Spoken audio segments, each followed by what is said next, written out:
as much of the country continues to dig out from severe winter weather over the last couple of weeks, we are all taking stock of the U.S. electrical grid and exactly how did we keep the lights and the heat on in this country, which was under a deep freeze. And that is why we have our first guest today. He is the director of the Office of Cybersecurity, Energy Security, and Emergency Response at the Department of Energy. He is a Trump appointee. His name is Alex Fitzsimmons. Alex, welcome into the Scott Jennings Show. Scott, it's great to be with you. Thanks for having me. Yeah, really glad you were able to hop on with us today. So this winter weather strained the United States and its electrical grid. My understanding is you were one of the people at the Department of Energy who was working feverishly to keep the grid online, to keep it from failing after years of Democratic mismanagement. So my first question, Alex, is how did you do it? It's a great question, Scott. It's a tough job, but somebody's got to do it. We're firing on all cylinders here in the Trump administration. Winter Storm Fern was an historic storm that impacted more than 200 million Americans across 200 states. First and foremost, we have to thank all of the frontline workers, the linemen, the police, the firefighters who have been working around the clock. Under the leadership of President Trump and Secretary Wright, we've been coordinating closely with the energy sector, who deployed more than 64,000 personnel to rapidly restore power to almost 1 million people who were impacted by the storm. Still work to do. We're surging resources into areas to finish the job. Most of the power outages that were a result of Fern were due to ice falling on power lines that run to people's homes.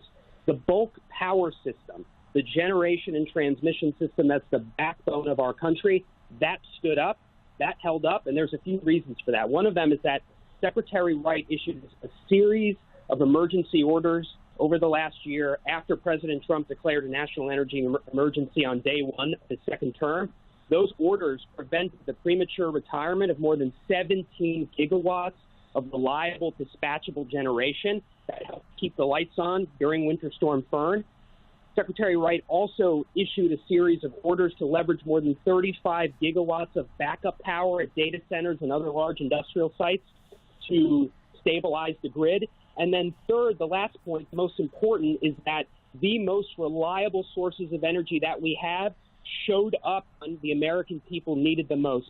85% of the power that was delivered during Winter Storm Fern came from three sources: natural gas, coal, and nuclear, in that order. Those are the resources that kept the lights on and kept people warm, and those are the common sense policies that you see from the Trump administration. Alex, I want to focus on that last point you made about the sources of energy that kept the lights on and kept the heat on for millions of Americans. It wasn't solar and it wasn't wind. It was natural gas, coal, and nuclear. Now, the previous administration had downgraded those resources, had shifted focus to these renewables, but the Trump administration and the Department of Energy now, we're focused on fossil fuels. We're focused on things that work. We're focused on things that are dispatchable, and we're focused on things here that are cost efficient. Tell us, if Trump had not been in office, if the previous administration's policies had continued, what would have happened to the electrical grid in the United States? It's a great question, Scott. The American people were burdened by 4 years of disastrous energy subtraction policies that resulted in skyrocketing electricity costs by 20 to 30% and much more in many areas. And this is simply because they invested in systematically deindustrializing the United States, prematurely retiring the reliable, dispatchable, always-on sources of generation that we need to meet peak demand. The energy system is built to meet peaks in the summer and the winter, as we just saw.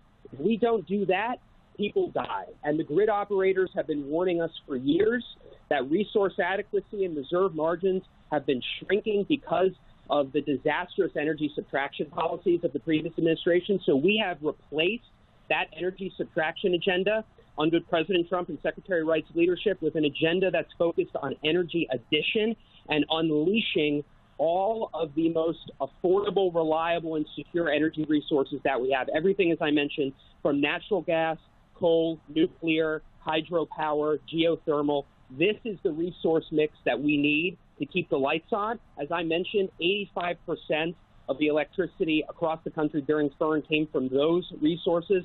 Those were the ones that stepped up to deliver power when people needed it most. That's Alex Fitzsimmons, a senior executive at the U.S. Department of Energy, a senior appointee of President Trump. Alex, we've been hearing for years about grid reliability problems. How worried should Americans be that we could have blackouts or brownouts? A lot of these warnings and reports that we've seen on this were all written before the rise of AI data centers. Should the average American be saying to themselves, well, we might be in a world where brownouts and blackouts are going to become the norm if certain changes to the grid aren't made?